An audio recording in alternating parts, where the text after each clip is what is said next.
Have you ever felt a chill in an empty room? A sudden, inexplicable sense of being watched? We tell ourselves it is just the wind, or perhaps the old house settling. We rationalize, we dismiss, we move on. But for some, that feeling never truly leaves. It clings to them like a shadow. It becomes a permanent guest in the quietest corners of their minds.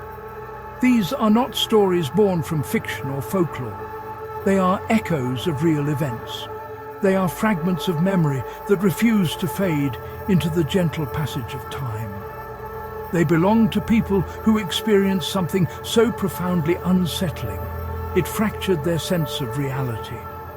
Something they still struggle to comprehend. The stories you are about to hear are true. This is not a claim made lightly. They have been gathered from those who were there, those who survived. Some victims still refuse to talk about what happened. The trauma is too raw, the fear too immediate, even years later. They guard their experiences, locking them away from prying eyes and disbelieving ears. What you will hear is a rare glimpse into that darkness, a recounting of events that defy simple explanation. These narratives are not meant for entertainment in the traditional sense. They are an invitation to listen, to understand the fragile barrier between our safe, predictable world and the abyss that waits just beyond it. Our journey tonight will be a slow descent. There will be no cheap scares, no sudden jolts designed for a fleeting reaction. We will build dread slowly, meticulously, like a spider spinning its web.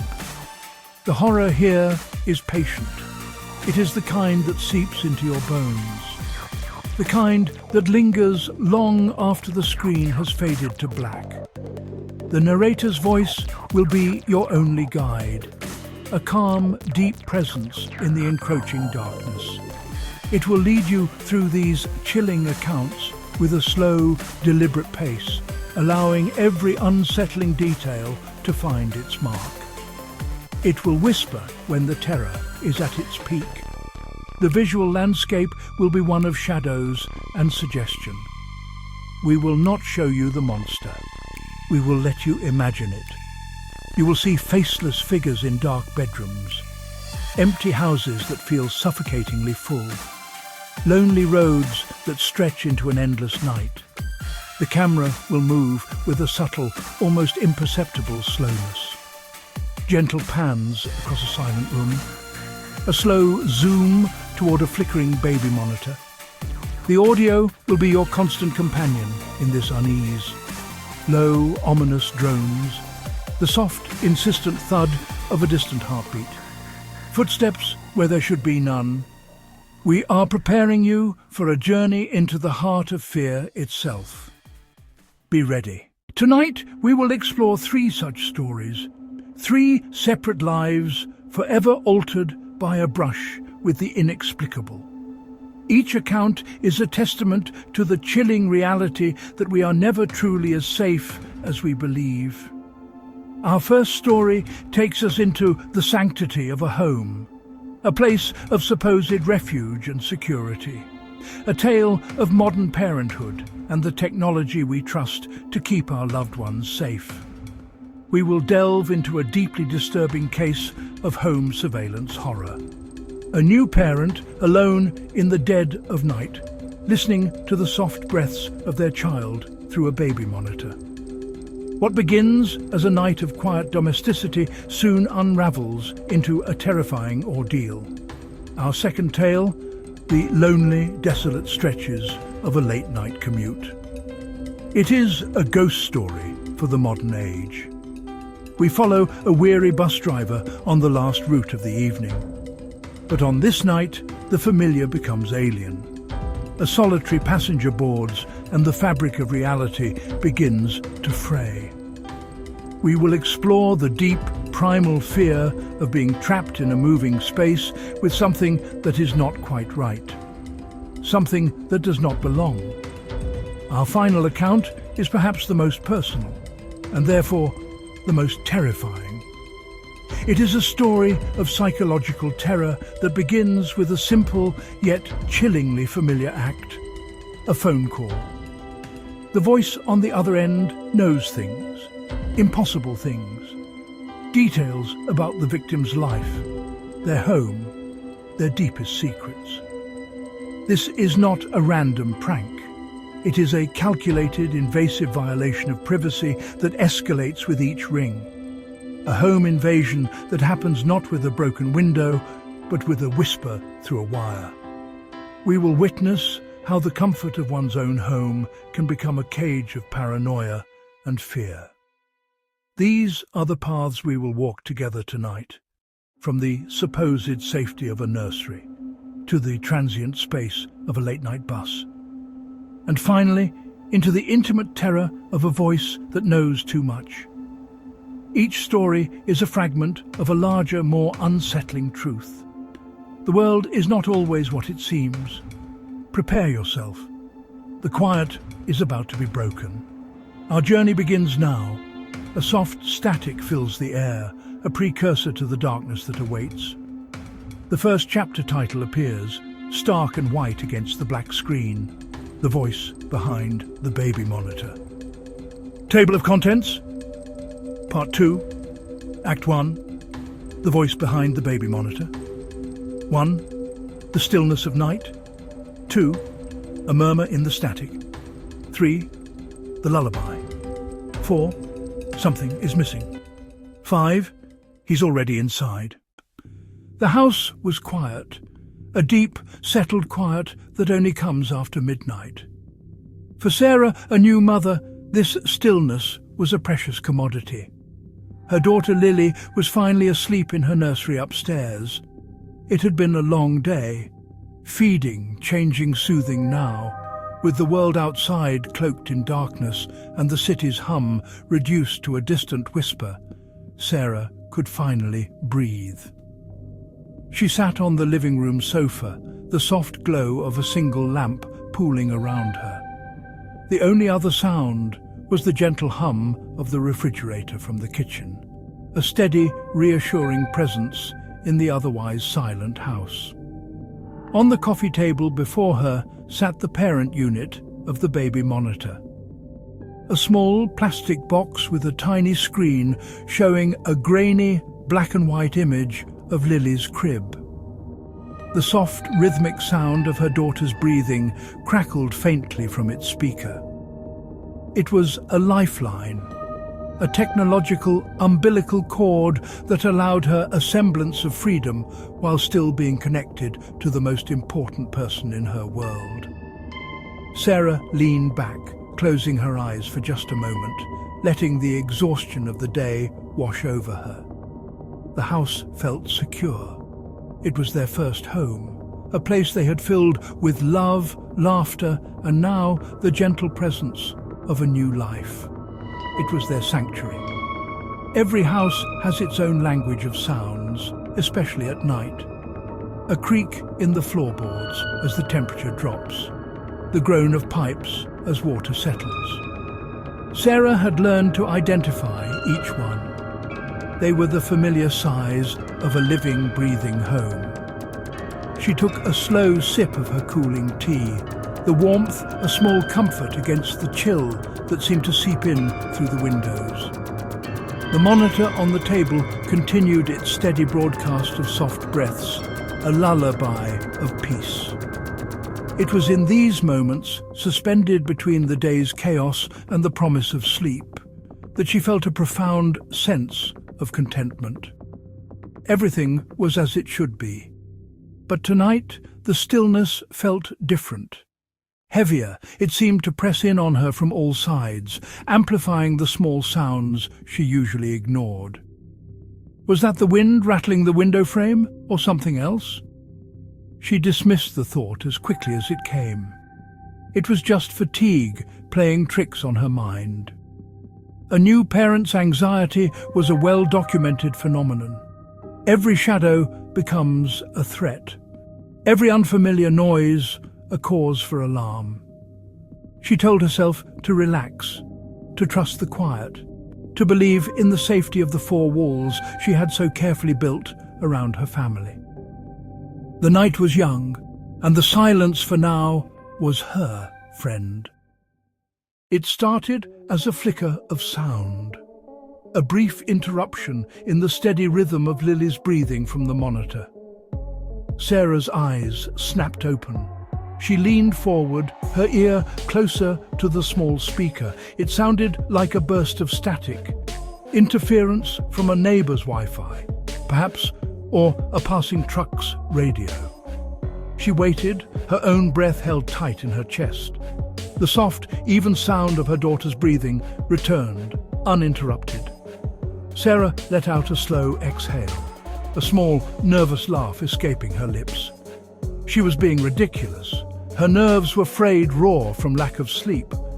Of course, it was just static. She settled back against the sofa cushions, but her ears were now attuned to the monitor with a new, heightened awareness. Every pop and crackle from the speaker seemed magnified. The image on the small screen remained unchanged. A ghostly infrared view of her daughter sleeping soundly, one tiny arm thrown over her head. The sight was reassuring. Lily was fine, safe. The world inside that room was untouched.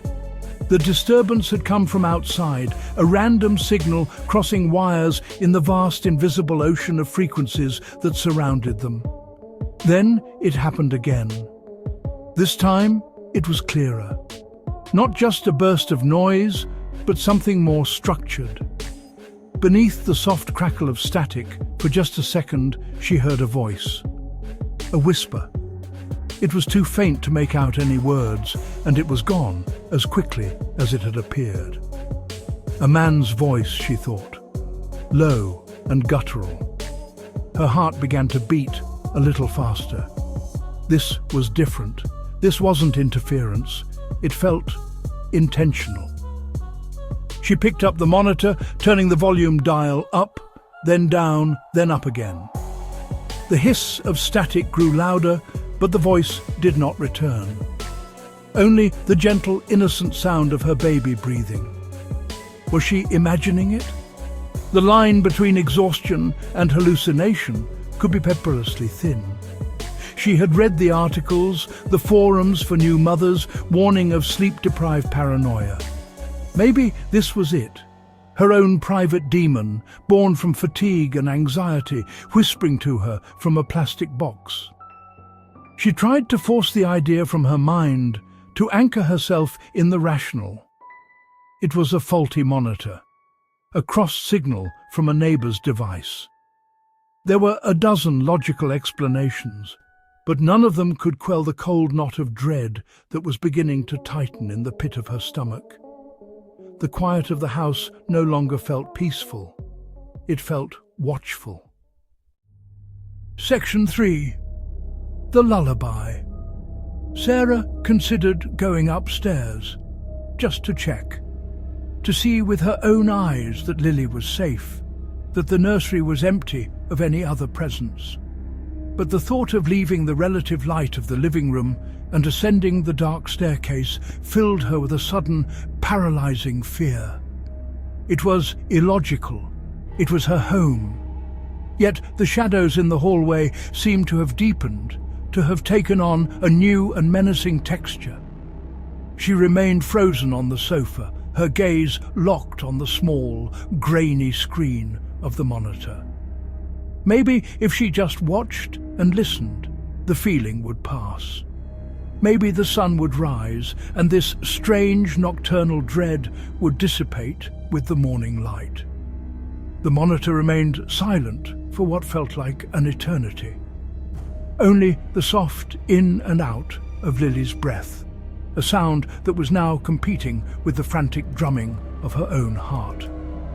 Sarah's mind raced, replaying the whispered sound she thought she'd heard. Had it been her husband, Mark, who was away on a business trip, his voice somehow bleeding through from a phone call? Impossible. He was in a different time zone, likely asleep himself. She thought of calling him, but what would she say? That she thought she heard a ghost in the baby monitor? He would tell her to get some sleep. He would tell her she was just tired, and he would probably be right. And then the whisper returned. This time it was unmistakable. It was not a fragmented sound buried in static. It was clear, a low, raspy voice singing. It was a lullaby, but it was no sweet, gentle tune a parent would sing to their child. The melody was disjointed, the tone flat and guttural. It was a twisted, nightmarish version of Hush, Little Baby. The voice was deep, male, and it was coming directly from the nursery, from inside her daughter's room. A cold wave of pure terror washed over Sarah. Her blood ran cold. This was not in her head. This was real. Every muscle in her body screamed at her to run, to grab her daughter, to get out of the house. But she was paralyzed, glued to the spot by a fear so profound it felt physical. Who was in there? How did they get in? The voice continued its grotesque performance, the familiar words of the lullaby warped into something monstrous. Hush, little baby. Don't say a word. Section 4. Something is missing. The grotesque lullaby stopped as abruptly as it had begun. The silence that followed was somehow worse. It was heavy, thick with unspoken threat. The only sound was the frantic, high-pitched hiss of the static from the monitor. Sarah's breath came in ragged, shallow gasps. She couldn't tear her eyes away from the screen, expecting to see a figure lean over the crib, a shadow fall across her daughter's sleeping form. But the image remained the same.